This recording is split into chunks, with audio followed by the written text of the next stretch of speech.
Всем привет! В эфире 16-й выпуск заметок о Черкесии, и сегодня мы поговорим о тимиргоевцах. Итак, тимиргоевцы субэтнос черкесов, также известный под именем Чемгуй, которые проживали преимущественно историческая часть времени, и по сей день их потомки проживают на территории соответствующей современной республики Адыгея в ее северо-восточном участке. То есть это устья рек Белая и Лаба напротив Услабинска. Тимиргоевцы являются историческими потомками того же самого причерноморского населения черкесского, которое в раннее средневековье говорило на абхазских диалектах. Одними из первых, наряду с бжедухами, но несколько раньше, примерно столетие от них, переселились с Черноморского побережья на территорию равнинной части Кубани. Переселились они, видимо, первыми поскольку находились в наиболее близлежащих районах к тем долинам, которые ведут в северную часть Кубани, к реке Кубань. И переселялись они, скорее всего, под давлением возросшего населения и возросшей активности соседних народов, будущих бжедухов, шапсугов, натухайцев и прочих. Значит, произошло это примерно в начале 15 века. Активное переселение тимиргоевцев на территории равнины, естественно, привело к конфликту с проживавшими здесь с раннего средневековья черкесскими племенами, черкесоговорящими, в частности, жанеевцами и, скорее всего, с беслинеевцами, о которых мы поговорим в следующих выпусках. Однако с беслинеевцами открытого конфликта, вероятнее всего, не было, поскольку беслинеевцы к тому времени предпочли уйти в более восточные регионы, освободившиеся после монгольского нашествия и разорения там аланов. И уходили они от власти Крымского ханства, которое распространило свое влияние как раз на черкесские земли и активно пыталось подчинить черкесов. Значит, тимиргоевцы вытеснили достаточно большую группу жанеевцев как раз с равнинных территорий и заняли практически всю центральную часть современной территории Костанайского края и Республики Адыгея. То есть это от реки Кубань до предгорий Северного Кавказа. С запада где-то примерно эта граница проходила так же, как у будущих бжедухов по реке Афипс, а с востока по реке Лабе, там, где их аулы перемежались с аулами беслинеевцев. Причем осколки вот такого совместного проживания с беслинеевцами впоследствии отразились на разделении родов, то есть от тимиргоевцев отпочковались такие отдельные роды, которые переросли в мелкие субэтносы в будущем. В частности, это субэтнос егерухаевцев, которые проживали в междуречии рек Лаба и Белая. Это субэтнос мамхегов, которые проживали в междуречии речек Курджипс и Белая. А также довольно многочисленный субэтнос хатукаевцы, которые впоследствии стали таким буфером между бжедухами и тимиргоевцами. Проживали они, соответственно, в устье реки Белой, между Белой и Лабой. По свидетельствам историков более позднего, в 19 веке этнос тимиргоевцев насчитывал примерно около 30 тысяч человек, из которых самих тимиргоевцев составляли всего 15. Сами тимиргоевцы относились, как и бжедухи из прошлого выпуска, к аристократическому этносу. Значит, у них очень была сильная княжеская аристократическая власть. Тимиргоевские князья, они изначально были настолько авторитетными, видимо, поскольку являли собой наиболее сильную княжескую власть на равнинных территориях Черкесии в средние века, одними из первых появившихся. И настолько была сильный авторитет этой власти, что авторитет княжеской власти Балатоковых, он распространялся и на другие черкесские земли. То есть авторитет этих князей признавали, соответственно, князья бжедухов, шапсугов, в какой-то мере натухаевцев. А бадзахи нет, поскольку они в принципе княжеской власти не признавали. Авторитет княжеской фамилии Балатоковых настолько сильно распространился, что влиял на культурную часть во всей Черкесии. То есть они были законодателями моды, они были законодателями определенных законов, то есть новшества именно управления обществом, там определенные законы и реформы, которые проходили в Темиргое, они распространялись, копировались во всей Черкесии. Также они сумели распространить диалект темиргоевского языка, то есть именно темиргоевский диалект адыгского языка на другие территории Черкесии, то есть он стал модным, лингва франка такая в черкесских землях. Во время народных революций, о которых я говорил во втором выпуске, о буржуазных, значит, народные восстания не коснулись Темиргоя, потому что сама княжеская власть была настолько сильна, и вера в ее святость и как бы непогрешимость была настолько сильна в народе, что и мысли не приходило у местных христиан восставать. Тем более, что темиргойские князья активно защищали своих крестьян от тех же абадзехов, которые постоянно нападали на соседние с ними земли и с этими набегами, скажем так, наносили достаточно серьезный ущерб темиргоевцам. Во время этих восстаний они ограничились лишь приемом некоторых бежавших князей от шапсугов и аристократов от абадзехов, но активного участия в этих разборках революционных они не принимали. К началу 19 века, таким историческим временам начала Кавказской войны, темиргоевцы вошли в виде такого большого княжества, разделенное на два феодальных удела, которые наследовали два потомка знаменитого темиргоевского князя Айтека Балатокова, Хатажук Балатоков и Асланбек Балатоковы. А верховным же князем являлся старший князь Безрука Балатоков. Взаимоотношения с кубанской кордонной линией у них были такие же, как у бжедухов, то есть они сумели настроить взаимовыгодные отношения и с русскими, и признавали, в общем-то, ну, если не подданство, то, по крайней мере, союзнические отношения с русскими. При этом вся княжеская верхушка успела, значит, принять ислам как свою основную религию под воздействием все-таки турецкой пропаганды и во многом под воздействием необходимости вести торговлю с побережьем, да, поскольку были очень плотные связи у них в Черкесии. Но это не мешало, в общем-то, им нормально общаться с русскими. Вот, например, тот же хан Гирей, который являлся подданным Российской империи, офицером крымско-татарского происхождения, он описывал власть Безрука Балатокова как довольно положительную для Темиргоя. Там сам этот князь, он отличался тем, что он довольно крепкий хозяйственник был, он пытался объединить темиргоевские земли в некое какое-то подобие полноценного государства, то есть он ограничивал вот эту вольницу, вводил какие-то реформы, как бы пытался административно сплотить эти земли. Однако процесс объединения темиргоевских земель не удался. К сожалению, он был убит в стычке с абадзехами в 1809 году. И его наследником в Темиргое стал его родной брат Мишеост Балатоков, также известный как Мишеост Айтеков. Мишеост Айтеков, он пытался продолжить вот эти реформы Безрука Балатокова.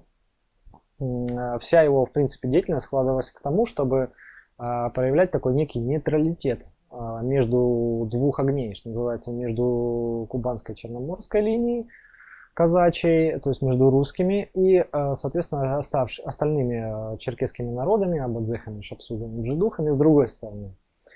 И поскольку эти стороны были непримиримыми врагами большую часть времени, то есть очень приходилось сложно маневрировать между теми и этими. То есть он отличался тем, что, допустим, для русских он добывал информацию о том, о готовящихся набегах на кубанскую линию. Он выкупал пленных русских, которые попадали в плен, или сообщал информацию о пленных, о прохождении пленных. В свою очередь, своим собратьям-черкесам он помогал тем, что как бы сливал информацию о готовящихся походах именно казачьих войск и русских войск за Кубань с целью там, наказания каких-то аулов. То есть играл и на ту сторону пытался, на двух стульях усидеть. В какой-то мере иногда у него это не получалось. Так вот эта попытка пытаться быть в мире с теми и с теми привела его к тому, что он успел договориться с абадзехами о мирных взаимоотношениях и хотел, скажем так, немножечко расселить тимиргоевцев чуть больше к югу, в земли абадзехов, для того, чтобы дать им больше земли. То есть с абадзехами он договорился о таком переселении и о том, что они не будут нападать на тимиргоевцев, но, к сожалению, это вызвало подозрения со стороны русских о его немирных намерениях. То есть они его стали подозревать в том, что он пытается объединиться с абадзехами и уйти под их защиту для того, чтобы совместно с ними нападать на кубанскую линию. Он приехал ради этого в ставку к генерал-майору Шеншину на кубанскую линию Слабинск, и где имел долгий с ним разговор и, в общем-то, сумел убедить российского руководства в том, что у него нет каких-либо агрессивных намерений в отношении кубанской кордонной линии, и никаких союзов против России он с абадзехами не составлял. Такая его политика нашла и недовольных. Его двоюродный брат Джамбулат Балатоков вступил с ним в конфликт, обвинил его в том, что он, значит, сдал тимиргоевцев русским, что он сдал их независимость, что он всячески пытается потянуть тимиргоевские владения в подданство России. Он разделил в итоге все равно тимиргоевские владения на две части. Его владения находились примерно по речке Белой от устья Пшехи до Майкопа. И в эти владения они входили не только сами тимиргоевцы, но и те более мелкие тимиргоевские роды, о которых мы говорили до этого, в том числе и беглые кабардинцы. И, значит, весь этот вот феодальный удел его, он отделяется от владений Мишевоста Балатокова как самостоятельная единица. В 1823 году Джамбулат Балатоков начинает объединять всех несогласных с политикой Мишевоста тимиргоевцев и прочие народности, которые там проживали в Тимиргое, объединяет их в антироссийскую партию для нападения на кубанскую линию и объявляет о том, что те, кто не согласен с такой политикой, их он будет наказывать лично. То есть он фактически нападал на тех черкесов, тех тимиргоевцев и, в общем-то, и не только на них соседей бжедухов, абадзехов, которые пытались примириться с русскими или жить с ними в мире, то есть пытаясь сколотить такую партию антироссийского восстания. Движение Джамбулата Балатокова усиливается, и с 27 по 28 год особенно начинается активное движение по выселению земель тимиргоевцев, значительных их масс, под влиянием пропаганды Джамбулата Балатокова в земли абадзехов. То есть они уходят в горы и начинают оттуда партизанские вылазки, нападения на кубанскую кордонную линию. Так, например, выполняя его требования, в мае 28 года с Кубани переселяются в горы Шумав Балатоков, это младший брат Мишевоста, и Татлюстан Балатоков, это сын убитого Безрука Балатокова и первоначального князя. Вот.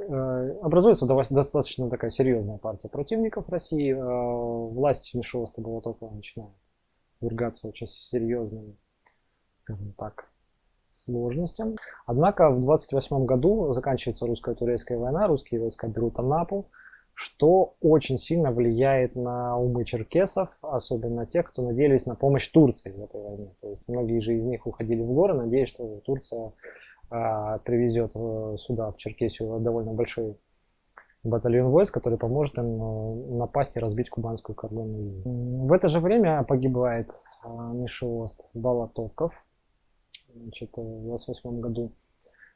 И к 30 году, получается, по княжеской линии главным великим князем Тимиргоя становится вот как раз-таки повстанец Джамбулат Балатоков, вот, который еще больше укрепляет свою власть. Однако, став таким единым правителем Тимиргой, он начинает потихонечку вступать в какие-то взаимосвязи с российским командованием. И в результате многочисленных переговоров, шедших с 30 по 36 год, таких вот полувоенном состоянии, значит, Джамбулат Балатоков в итоге признает, значит, союз с Россией и прекращает военную деятельность в отношении кубанской линии, предпочтя продолжить политику с самого первого князя Безрука Балатокова по объединению Тимиргоя уже под защитой России. При этом его также описывают как настоящего такого черкеса, который вот он соблюдал все даты, все обычаи своего общества и следовал целью объединения и пользу именно народу, но при этом бывшего достаточно сильным, таким ярким военным деятелем, который умел, в общем-то, и в войне себя показать, и в мирных отношениях. Однако в 1936 году Джамбулат Балтоков также погибает в стычке с абадзехами. Владетельным князем всей Тимиргоя становится его младший брат Шеритлук Балтоков, который на тот момент официально являлся офицером русской армии. Естественно, вся последующая деятельность его в Тимиргое уже с таким князем, как бы напрямую работавшим на Россию, представляла собой просто исполнение приказов и требований России в отношении этого региона с постепенным переводом его полностью в подданство России. При власти князя Шеритлука Балатокова в 1941 году генерал ЗАС строит через земли тимиргойцев вдоль речки Лабы линию береговых укреплений, служивших целью защиты кубанской линии от нападения абадзехов. Фактически данная линия разделила тимиргоевские земли на две части, в которых с одной стороны попали по терминологии Российской империи мирные тимиргоевцы, а на другую сторону немирные. Ну, точнее, черкесы в данном случае, то есть это всех скопом брали. По сути, как бы так, разделив сами владения княжеские. И это вызвало как бы возмущение у князя Шеритлука, в результате чего он именно и попал сам по подозрению в немирности. То есть ставился серьезный вопрос о том, чтобы его убрать вообще как князя из саму Тимиргоевскую землю ввести в подданство России и ликвидировать как независимое княжество. В это же время на этой линии начинают появляться первые казачьи деревни, станицы точнее. По словам историка Щербина, в этот момент появляются 32 первых станицы, которые насчитал только на речке Лабе, в землях тимиргоевцев. Таким образом, тимиргоевцы попали под полное влияние России и использовали в своих целях вот именно покорение Черкесии. Значит, однако в 1849 году в Черкесии появляется Магомед Амин, о котором мы уже говорили в предыдущем выпуске в одном. И он начинает активную пропаганду, целью которой является в первую очередь заставить примирившиеся с Российской империей народы черкесские, заставить как бы их от этого мира отказаться и начать враждовать с Российской империей. Естественно, поскольку он начинал действовать в землях абадзехов, то первыми же соседями, которые должны были попасть под эту доктрину, оказались тимиргоев. Начинается активная пропаганда Амина среди простого населения. В общем-то, как и у бжедухов, она составила по своей сути попытку выставить княжескую власть тимиргоевскую в неприглядном свете, как таких перешедших в офицерство Российской империи, предателей национальных. Что, в общем-то, имело успех в народе, в результате чего, как и бжедусские князья тимиргоевские, фамилия Балатоков, были свергнуты своим собственным народом и выкинуты, в общем-то, из Тимиргоя. Они вынуждены были выселиться оттуда. Однако, в отличие от бжедукских князей, они активных попыток к сопротивлению не принимали. То есть такая вялотекущая у них была какая-то борьба с этой пропагандой, но она не имела успеха. Сам народ начал уходить активно в горы, собираться в соединенные общечеркесские отряды, которые нападали на российские войска и на кубанскую военную линию. Однако, в отличие от бжедухов, в тот момент, когда власть Амина несколько ослабла в 50-х годах в начале, многие из них, тимиргоевцев, вернулись на свои земли и как бы восстановили свои прежние взаимоотношения с русскими и собственной княжеской фамилией. В это время как бы возвращаются князья Балатоковы в Тимиргое и восстанавливают свою вот, именно авторитет свой. При этом авторитет не только в Тимиргое, но восстанавливает его и в других черкесских землях. Однако через пару лет Магомед Амин снова восстанавливает свою власть, и пропаганда еще больше усиливается, начинаются объединительные действия среди всех черкесских племен. И в этот раз Балатоковы предпочитают перейти вместе с народом, значит, на сторону Магомед Амина. Они вступают в объединенные войска Амина, уходит к кабардзехам и начинают возглавлять антироссийское сопротивление уже от лица тимиргоевцев под руководством самого Магомета Амина. Ну, как бы не все, частично, конечно, часть какая-то осталась в России, но большей частью. И в этот момент начинает, соответственно, усиливаться и российская власть. Крымская война к этому времени уже закончилась, и достаточно большое количество войск было сконцентрировано напротив Черкесии по Кубанской линии. Как раз уже к тому времени был готов план покорения Черкесии массивными войсками, массивным наступлением войск. В 1957 году начинается, значит, укрепление именно района бывшей Лабинской линии, для того, чтобы окончательно покорить, в первую очередь, ближайшие к Кубани народы. В это время у Бжедухов, соответственно, с огнем и мечом проходит генерал Бабич, Павел Денисович, который, будучи атаман, покоряет их, сжигая многочисленные аулы. А в землях же тимиргоевцев начинается постройка второй линии укреплений. Это Белореченская линия укреплений, это укрепление Белореченская и Майкопская. Особенно в Майкопском ущелье самая большая крепость была. И как описали очевидцы, каждое бревно этой крепости стоило крови российским солдатам. То есть настолько было суровым сопротивлением в этих местах. В том же году вместе с постройкой этих укреплений готовится отряд под командованием генерала Козловского, который, так же как у соседей Бжедухов за год до этого, с огнем и мечом проходит по землям тимиргоевцев, сжигая аулы и весь припас продовольствия тимиргоевцев в этих землях. К концу 1959 года, когда Магомед Амин сдается в связи с тем, что война на Восточном Кавказском фронте заканчивается пленением Шамиля и уезжает в Турцию, активное сопротивление заканчивается, то есть антироссийская партия повстанцев, она разваливается, и наиболее сильные объединительные действия через черкесов происходят только в приморской части, среди приморских черкесов. На равнинной же части такого лидера не осталось, и как бы черкесы остались как бы без лидера, они оказались разрозненными, что сказалось впоследствии на довольно быстром и бескровном покорении этих земель. В 1961 году к черкесам приезжает император Александр II, который как раз в тимиргоевских землях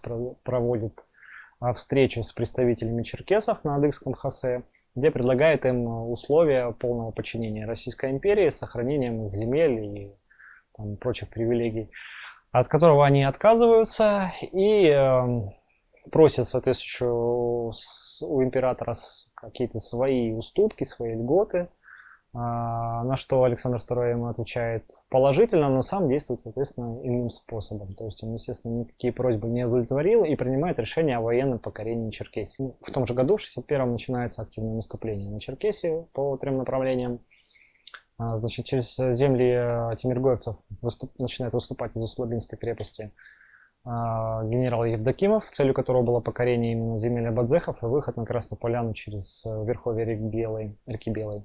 Всем встречающимся горцам, естественно, предлагается выбор очень простой. Либо переселяться на Кубань, либо подчиняться требованиям об выселении из Черкесии в Турцию. В итоге достаточно быстро тимиргоевцев подчиняют себе военным способом. Княжеская фамилия Болотоковых признает подданство Российской империи.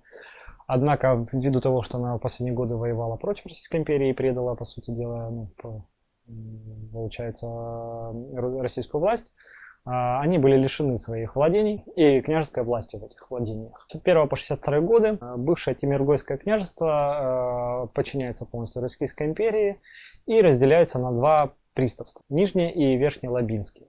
В это время уже активно, скажем так, живут в тимиргойских землях казаки в многочисленных станицах. На землях тимиргоевцев, мамхегов, адамиевцев, своих соседей бжедухов, беслинеевцев и кабардинцев создаются некие такие резервации, куда выселяются те из черкесов со всей Черкесии, которые предпочли покориться Российской империи и переселиться на Кубань. При этом этим переселенцам в последние годы войны, до самого конца Кавказской войны, было под страхом смертной казни запрещено покидать свои поселения. По сути дела, они, как индейцы, жили в резервациях. А в 1963 году здесь создается так называемый Абадзехский округ, целью которого было подчинение и вот этих переселившихся черкесов для их управления и контроля над процессами переселения. последующем, собственно говоря, у тимиргоевцев происходили те же процессы, что и у соседей. У них происходили волнения, связанные с налогами, с призывом в армию, с соблюдением их различных прав религиозных, что так же, как у остальных, вызвало через некоторое время, через несколько десятилетий, к 1881 году, активное их выселение в Турцию. То есть продолжалось это мухаджирство, несмотря на то, что уже шли мирные годы, по сути. Сами тимиргоевцы частично селились на бжедузских землях, частично остались где-то у себя, какая-то часть их поселилась в землях бывших абазехов и в Успенском районе Краснодарского края. А в самом 1981 году, в результате очередного такого восстания и недовольства, целое население аула Каджимуку-Хабаль, который сейчас зовется станицей Бундуковской, полностью выселилась в Турцию. Стали тоже мухаджирами в связи с несогласием с политикой российских властей. На сегодняшний день тимиргоевцы населяют большей частью аулы Шавгеновского и Кашихабльского районов Республики Адыгея, и частично также проживают в Красногвардейском районе. Иногда некоторых черкесов из переселенцев шапсулгов, натухайцев, абадзехов бывших причисляют к тимиргоевцам просто потому, что они живут на тех же территориях примерно и разговаривают на диалекте, тимиргоевском диалекте адыгского языка, который они просто переняли после переселения в процессе жизни на территории тимиргоевских владений бывших. Тем не менее, вот это вот старинное культурное влияние тимиргоевцев среди черкесов, оно по сей день сохраняется, в той же республике Адыгеи. Тимиргоевский, или как его еще называют, кяхский диалект, он принят в качестве литературного адыгского языка, то есть основного языка, который изучают в принципе на государственном уровне республики Адыгея. Наряду с бжедузским, который имеет уже не такой официальный статус, скорее просто второй по распространенности республики. На этом о тимиргоевцах все. В следующих выпусках мы поговорим о уже отдельных личностях. Будет 2 выпуска об отдельных личностях, которые касаются бжедухов и и натухайцев. После чего мы перейдем уже непосредственно к следующему выпуску о народностях и поговорим о кабардинцах, поскольку очень просят в комментариях. Я решил немножко передвинуть этот ролик в плане съемок немножко пораньше. На этом все. Подписывайтесь, ставьте лайки, комментируйте, давайте свои предложения на интересующие вас темы, обсуждайте и делайте репосты. Всем пока!